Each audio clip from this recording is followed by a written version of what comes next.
কই? সে ঘুমায়। এটা কোনো কথা? এরকম একটা সুন্দরী বউ রাতে এতগুলো ভান্ডি বাতিল দিছে পানি ভরতে, আর হে পইরে পইরে ঘুমায়।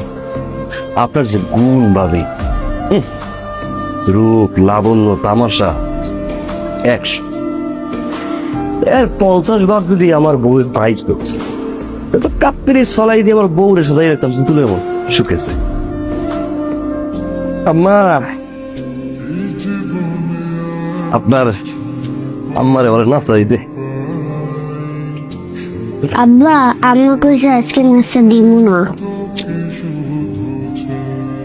কেন? রাত্রে খাবার দিব না, সকালে নাস্তা দিব না, কি শুরু করছে? কেন নাস্তা দিব না? আব্বা আমি কইতে পারবো না, শরম। বুঝছি। ডান্ডা খাবার কি